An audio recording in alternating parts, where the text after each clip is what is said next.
حضرت عمر दिन को तख्त हुकूमत पे बैठते थे और उनका तख्त को सोने जबरजद का नहीं था, मस्जिद नबवी की चटाई थी और सारा दिन वहां बैठ के लोगों की बातें सुनते। और जब रात के अंधेरे गहरे होते उमर भेष बदल के मदीने की गलियों का गश्त करते। कहा तुम्हारे घर से धुआं निकल रहा है और बच्चे रो रहे हैं, उनको खाना क्यों नहीं देती? कहने लगी उमर की जान को रो रही। उमर के पांव तले से जमीन निकल गई। कहा क्या हुआ?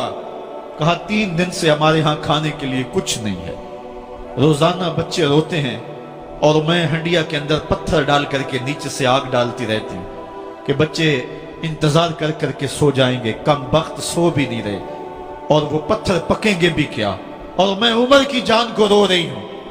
हजरत उमर का कलेजा दहलने लगा। फौरन पलटे वापस बैतुल माल में आए, घी का एक कनस्तर लिया, आटे की बोरी ली, मिर्च मसाला जात बहुत कुछ उठाया, अपने कंधे पे रखा, बोरी अपनी कमर पे लादी। उमर बैतुल माल से निकले तो आपके खादम असलम ने देख लिया, आगे बढ़ा, कहा मेरे आका मैं उठाता हूं। उमर की आंखों में आंसू है। कहा असलम कयामत के दिन मेरा बोझ उठा लोगे? कहा कयामत के दिन तो अपना अपना बोझ उठाना पड़ेगा। कहा उमर को आज अपना ही उठाने दो। हजरत उमर वो घी का कनस्तर और वो आटे की बोरी सर पे उठाए हैं और उस खातून के घर जाते हैं और दस्तक देते हैं। वो जब देखती है उसकी जान में जान आ जाती है। कहा जल्दी जल्दी आटा गूंदो, और उमर सब्जी काटने लग जाते हैं। हजरत उमर रदी अल्लाह ताला अन्हो सब्जी तैयार कर देते, उधर आटा गूंद जाता है और फिर ऊपर चूल्हा रखा जाता है, चूल्हे के अंदर आग रखी जाती है, वो खाना पकाने लगती है, आग बुझती है। तारीख ने लिखा है आग बुझने लगती है, उमर झुक करके फूंके मारता है। उमर झुक झुक के फूंके मारता है।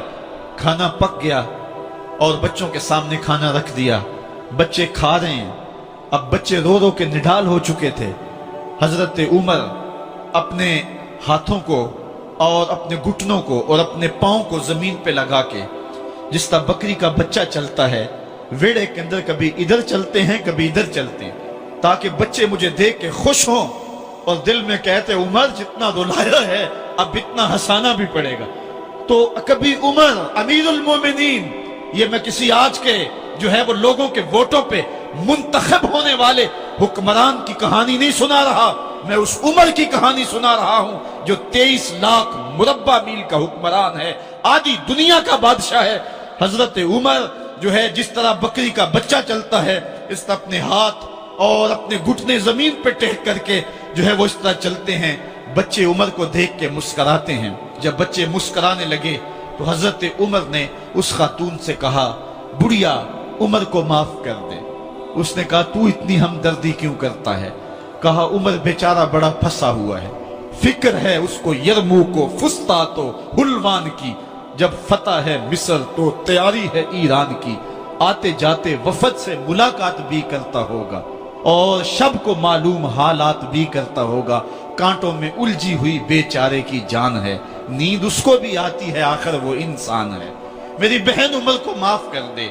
उसने कहा ना ना उमर की बात मेरे सामने न कर, कयामत का दिन होगा, उमर का गिरेबान होगा और मेरा हाथ होगा। जब उसने ये बात कही तो उमर बर्दाश्त न कर सके, बच्चों की तरह बिलक बिलक कर रोने लगे। कहा वो बदनसीब उमर तेरे सामने है, आज ही कहला जो कहना है, कयामत के दिन मुझे माफ रखना। उसने कहा तू उमर है? कहा बदनसीब उमर तेरे सामने खड़ा हूं। मेरे उमर कहते हैं अगर दजला के किनारे एक बकरी का बच्चा भी प्यासा मर गया उसका हिसाब भी उमर से लिया जाएगा। हजरत उमर निकले यरूशलेम में, एक ऊंट है एक गुलाम है, कभी वो सवार होता है कभी आप बारी मुकर्रर की है। जब करीब पहुंचे यरूशलेम के तो उमर की बारी नकेल पकड़ने की और गुलाम की बारी ऊपर सवार होने की आ गई। गुलाम ने कहा आका मैं मर्जी से अपनी बारी छोड़ता हूं, आप आ जाएं, दुश्मनों के मफतूहा इलाके में आ रहे हैं, ताजा ताजा इलाका फतह हुआ है, इस्लाम की शान शौकत जाहिर हो। उमर ने कहा इस्लाम की शान शौकत ऐसे जाहिर नहीं होती है, अपनी बारी पे तुम बैठोगे, अपनी बारी पे मैं बैठूंगा। लोग मुंतजर खड़े हैं। दूर से जब देखा कहा इसकी हैबत से कांपते थे हम, ये तो कोई हबशी लगता है, रंग काला है, होंठ मोटे हैं, इससे तो ज्यादा हसीन इसका गुलाम है जो आगे आगे चल रहा है। حضرت ابو عبیدہ نے کہا دھوکہ کھا رہے ہو، ہمارا آقا وہ نہیں ہے جو اونٹنی کے اوپر سوار ہے، ہمارا آقا وہ ہے جو لگام تھامے آگے آگے چل رہا ہے۔